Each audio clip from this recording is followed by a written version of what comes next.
Hello, everyone, and inside today's Locked On Canadiens, we're taking a look at the Canadiens trade deadlines, the good, the bad, the injuries, and more. All that inside today's show. Locked On Canadiens, your daily podcast on the Montreal Canadiens, part of the Locked On Podcast Network, your team every day.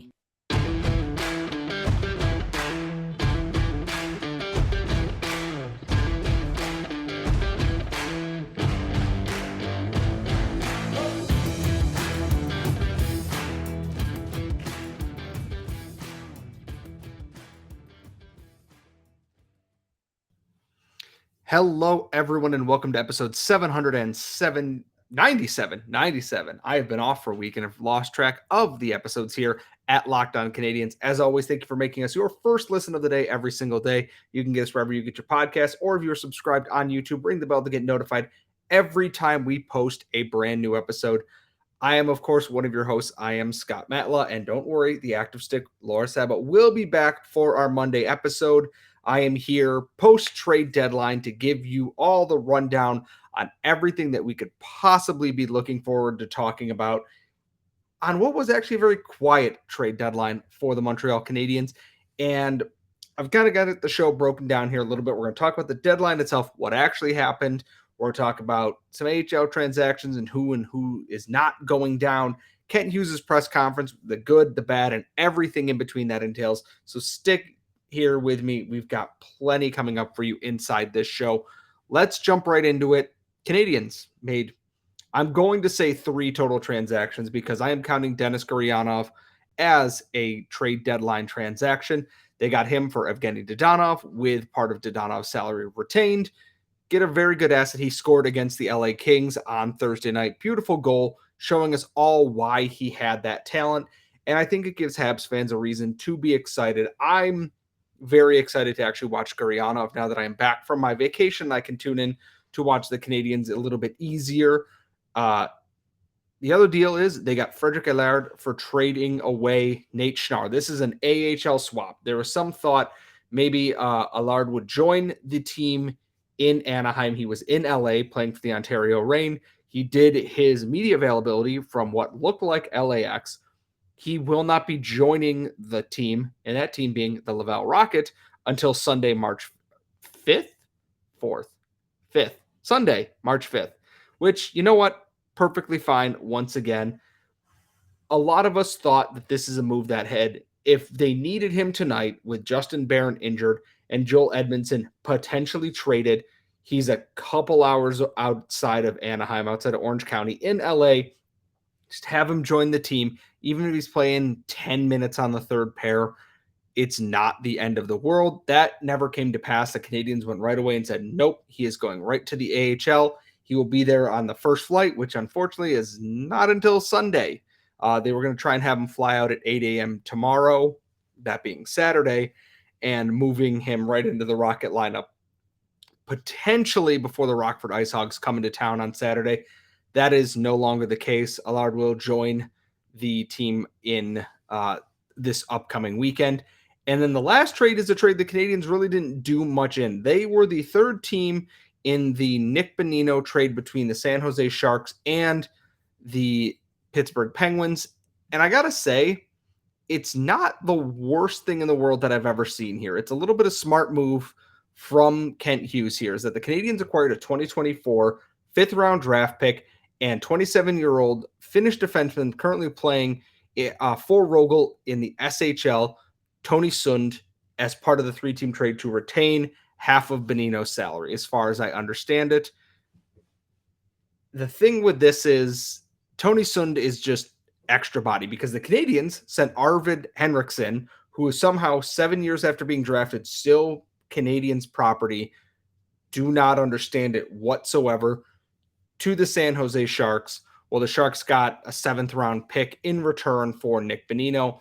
Obviously, the Penguins get their guy. They needed salary retained. The Canadiens finally made use of one of their 2 remaining spots, the other one still being used, on Evgeny Dadonov to create space. And the fun part about Tony Sund is that this is not going to be, he's not some hidden gem playing over in Europe. The biggest thing is I think he is a name the Canadiens are very familiar with, especially their scouting staff, because he is Adam Engstrom's defensive partner. That was first pointed out by Patrick Bexell of Habs Eyes on the Prize and good friend of the show. He pointed that out, and I think that's why he was involved in this, that the Canadiens went, just toss us a body. Maybe he comes and plays for the Rocket next year.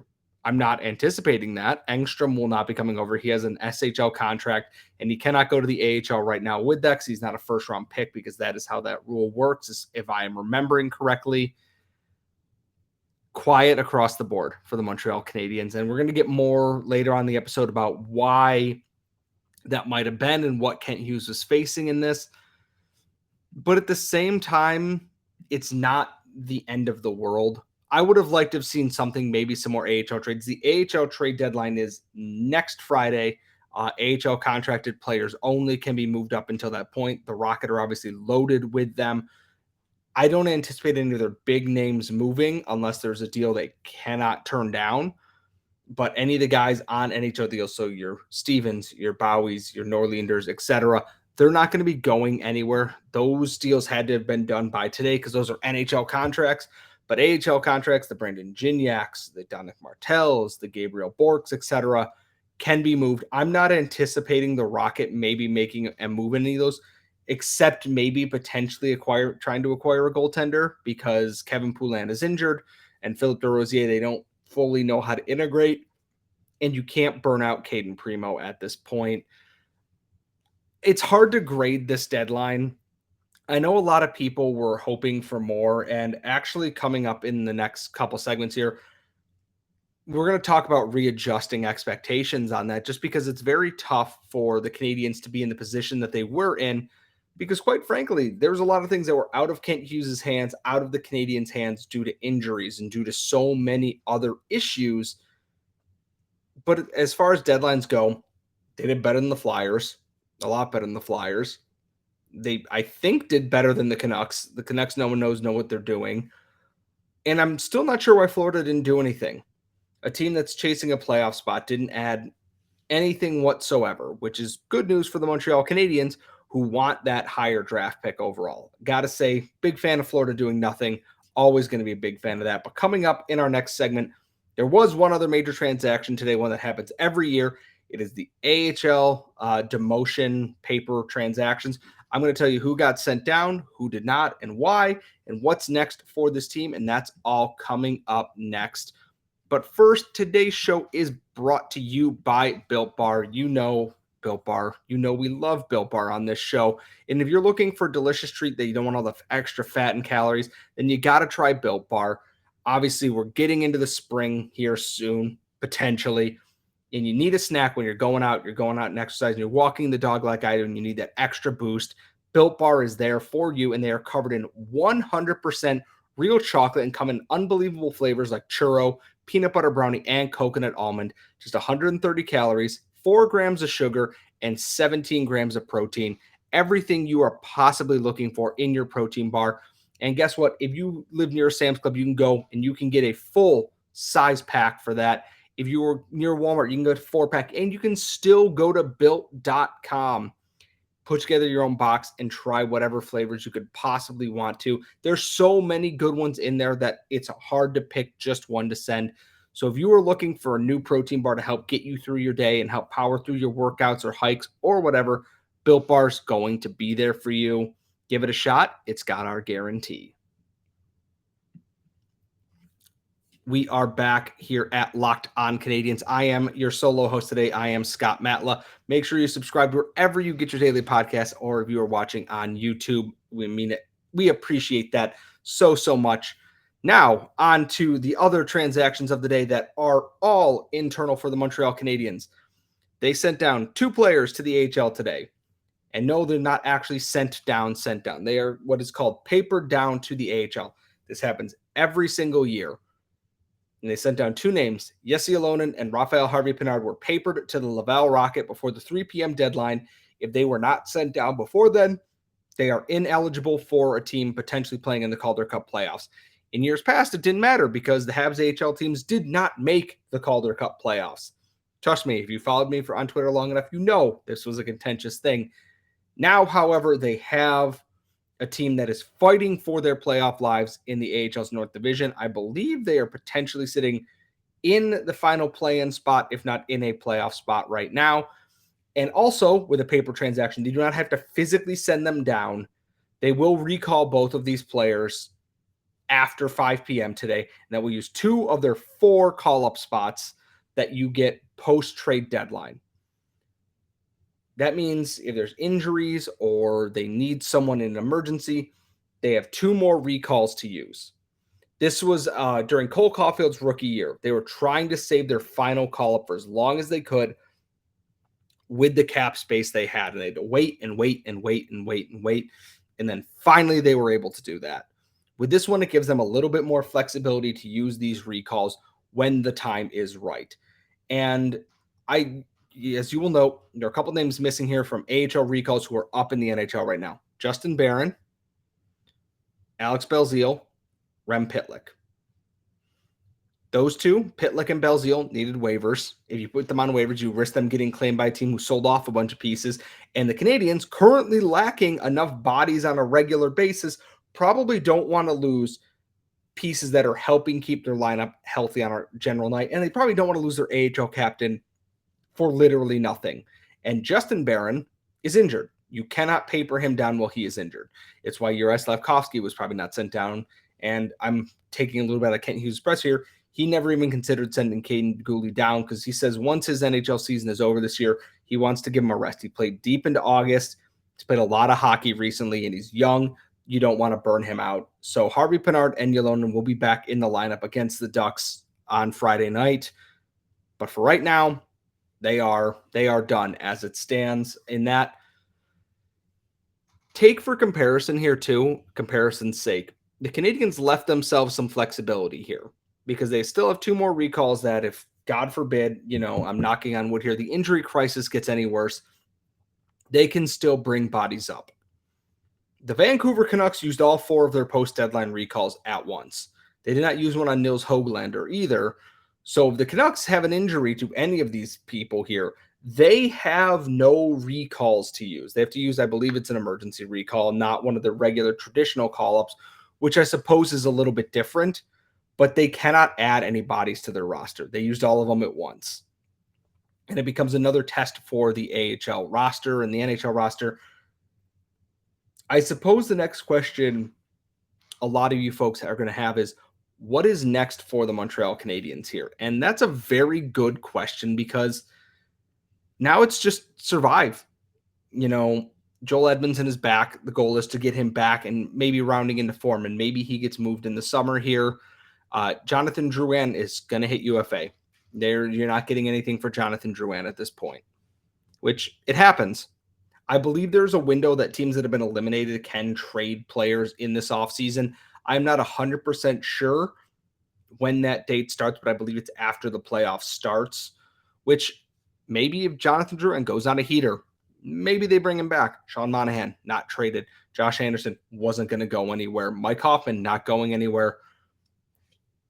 The can kind of got kicked down on the road a little bit here, and that's not the end of the world because, to be quite honest, that's just, kind of how things work sometimes. There's a lot of things that are out of Kent Hughes' hand here. We're going to get into his presser in the next little bit here. But to refocus this on the AHL here is that I'm anticipating the Canadiens' ads are going to be their junior players coming out whenever they are eliminated from their NCAA tournaments. Sean Farrell starts next week in the ECAC. Hockey East, I believe, isn't far behind that. We shouldn't be too far off from OHL, QMJHL, all the CHL leagues working through their leagues here. And yeah, a lot of the top prospects are playing on better teams who should make runs, but crazier things have happened in junior hockey and in the NCAA. I would not be shocked if the big ads for the Canadiens are not these young guys here, or even for the Rocket for that matter, that if they don't do anything at the AHL trade deadline, you might see Riley Kidney. You might see Logan Mailloux going into the AHL there. You might see Joshua Waugh and Owen Beck get an NHL shot there. And some of these veterans who are probably playing injured right now, they just go, done. Take a seat. You're done for the year, and let the young guys play a little bit. The Canadiens' biggest deadline move is basically adding their prospects after their seasons are over. And that was always going to be the thing. And then we just hoped there might be more alongside that. it's a good thing for the Canadiens. They're going to get an early look at some of these guys. And obviously, you want your prospects to succeed. You want them to go deep in their respective tournaments, to win championships, to win awards and accolades and all these other things. But selfishly, you want to see these guys hit the next level too. I want to see what Joshua Watt can do in the AHL or at the NHL for that matter. I want to see what Owen Beck can do. I'd like to see, has Logan Mailloux physical assets?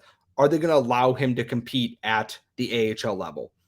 We don't know until we see that. And I'm excited to see what that next round of additions is. And also the players who aren't signed to their entry-level deals. They're Cedric Gaindones, they're Vincenz Roars.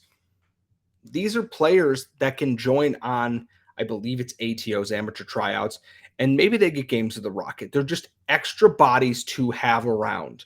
The Canadiens don't have to worry about black aces this year. They're not making the playoffs, so they can keep their good pieces there. And God forbid, maybe they just say, we papered down Harvey Pinard and Jesse Alonen. They've played a lot, though. We're going to give them a break. Okay, now you have all these prospects to slot in at the AHL level. The extra depth is not a bad thing. It's hard to replace your top-end AHL talent, but it's good to at least have the option from some of those other players to do so. And to kind of shift focus back to the rest of the trade deadline here, Kent Hughes had his press conference. I put my very shoddy French translation skills to the test and, listen to his press conference and what's next for the Canadiens. Kent Hughes had a lot to say. Not all of it's good, unfortunately, and that's all coming up next. But first, folks, no matter how the last game went, anytime you take the field, you've got a shot at greatness. So you need to make sure you give your team the best shot at winning by recruiting more MVPs with Indeed. And if you're hiring, you need Indeed right now because Indeed is the hiring partner where you can attract, interview, and hire all in one place. And Indeed is the only job site where you're guaranteed to find quality applications that meet your must-have requirements, or else you don't pay for anything. And instead of spending hours on multiple job sites hoping to find candidates with the right skills, you need one powerful hiring partner that helps you do it all. And Indeed partners you with every step of the hiring process, finding great talent through time-saving tools like Indeed Instant Match, assessments, and virtual interviews.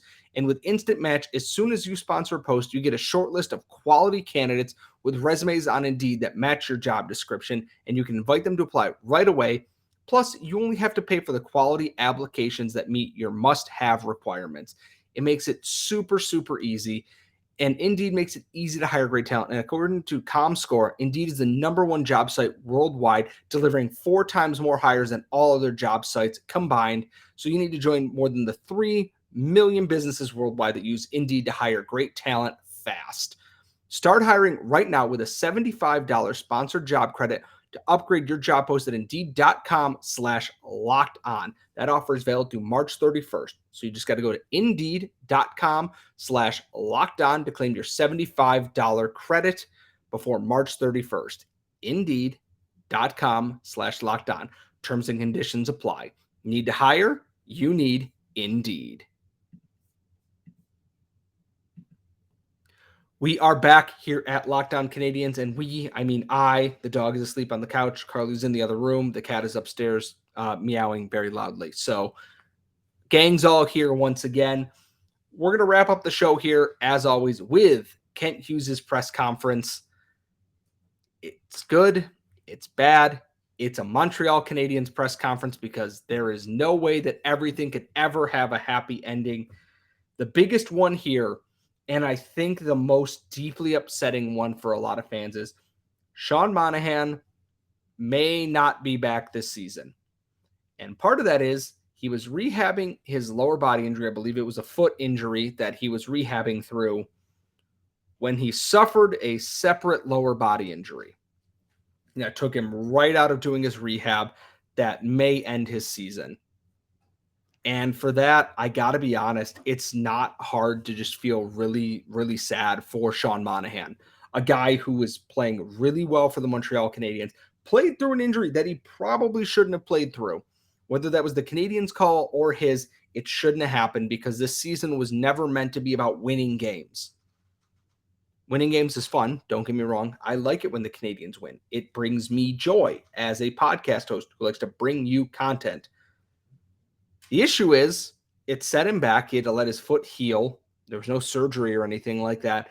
And then while rehabbing and looking like he was this close to potentially returning, suffered another lower body injury, which I assume is likely a knee or something along those lines. Not great. And that's unfortunate. It explains why he wasn't traded. The Canadiens are looking for a mid-round pick, according to insiders. And they didn't get that because he's not able to play. And the NHL is supposedly cracking down on this. I will not rant about the Arizona money laundering front. I will do that on another show at another time. Besides the point, their biggest trade asset, nothing. And I wouldn't be shocked if they re-sign him to a cheap deal next year. 1 year, $1.5 million or something along those lines. Stay healthy, get traded to a contender. I think it works out well for all sides entailed there because I don't think anyone's going to come in and give Monaghan a ton of money coming off another injury. I think the Canadiens could use him next year and use him as a versatile winger. Occasionally, maybe it's a Christian Dvorak replacement because maybe Dvorak gets moved in the offseason. There are rumblings of that today too. But for right now, he's out. It's unfortunate. I'd like to see him play before the end of the year. I think that would be a good feel-good moment for him. On the injury front, they could not send Justin Barron down to the AHL because of his injury. Same with Juraj Slafkovsky. And also, do not expect Juraj Slafkovsky to go to Worlds. Kent Hughes is being a little bit more cautious with that based on the injuries they've had this year. They want their first overall pick to recuperate fully after his lower body injury and be ready for next season. That's tough.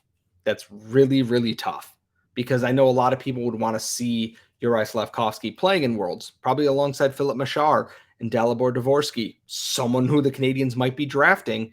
There's still going to be talent there. It stinks that it's not going to be the Canadiens. And Kent Hughes mentioned in this press conference, the biggest thing is they did see development this year. Their young defensemen stepped up in a way they weren't expecting and took that step forward. Young forwards have taken that step forward. They look at Raphael Harvey-Pinard. They look at guys not explicitly mentioned. I assume they are also including the AHL, guys like Xavier Seaman, who earned a 2-year entry-level contract starting next year, and also the maturation of a very young coaching staff. There's still nights where it's not perfect, but they're learning still, and there's still development. It's not always perfect. I look at this defense core this year. Harris, Gooley, Jack Eye, Barron, all people I expected to spend time in the AHL this year for various periods of time. Justin Barron's the only one who spent any time there.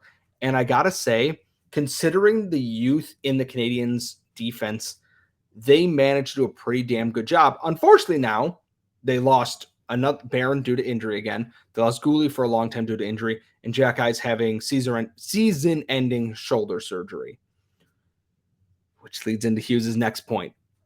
The injuries forced them to change their course here. They went from, we're going to focus on moving these bodies and moving these guys to, we need to field a lineup and we'll see what we can do. It's tough when you're in a cap-strapped situation due to the previous regime and cleaning up some of that. You're underperforming on some of these veterans and everyone's hurt. If Joel Edmondson wasn't hurt, I have no doubt he probably would have been moved today. If Sean Monhan hadn't been hurt, had been able to play in maybe the week or two leading up to the deadline, he probably gets moved today. And there was just, out of respect for Jonathan Drouin and other players, Ken Hughes did not comment on whether or not there was a market for them, out of respect for his players, which I appreciate. It tells me that there was not one, mind you. It's saying there wasn't without saying there wasn't, but it's tough. A guy with no goals, who is admittedly playing better hockey as of late, still has no goals and 18 assists. You're hoping for more than that from someone who's making a good amount of money. And he just said it was quiet. Kent Hughes said it was real quiet today. I have no doubt that he made calls, potentially trying to be another third partner to use that retained spot. But it was a quiet day in Montreal. And that's part of it, is that this deadline changed so much here. And these final 20 games that they're going to play are basically an evaluation for next year. Who are we moving on from? Who do we want to bring back? What do we want to do?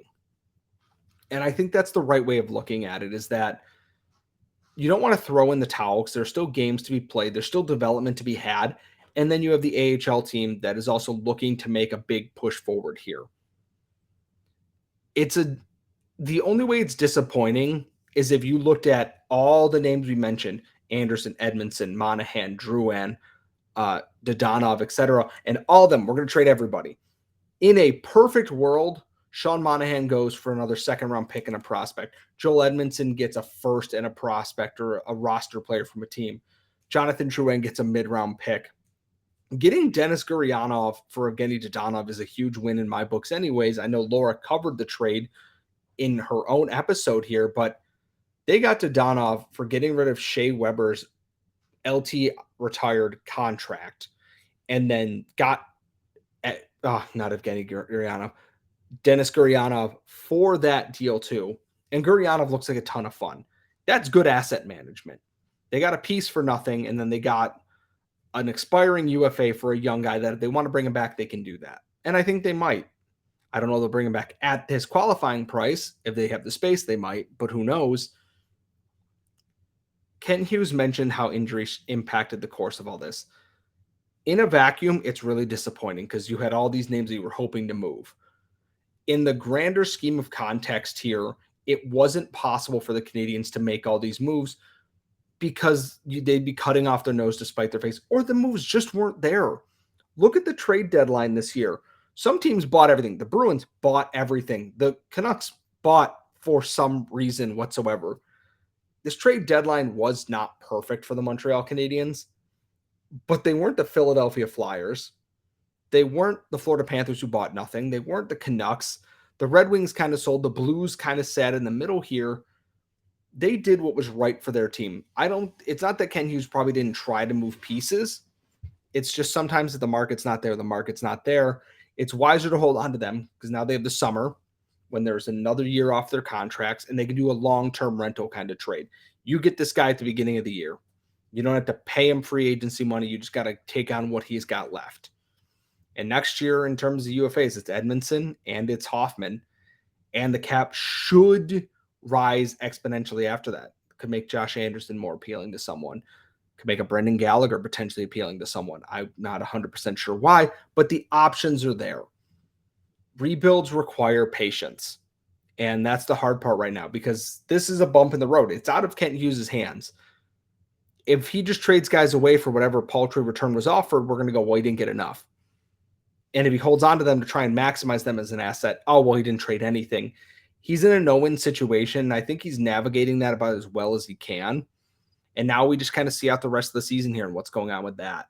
So that is going to wrap up our show. Thank you for making Locked On Canadiens your first listen of the day. Make your second listen Game to Game NHL. Every moment, every top performance, every result. Locked On Game to Game covers every game from across the NHL with local analysis that only Locked On can deliver. So follow Game to Game on Locked On NHL, available on the Odyssey app, YouTube, or wherever you get your podcasts. Follow us on Twitter at @LO_Canadiens. Follow me at Scott Matla. Follow Laura at The Active Stick. Subscribe wherever you get your podcast. Subscribe on YouTube. Ring the bell to get notified every time we post a brand new episode. And folks, we will be back with some bangers to start next week. See you next time.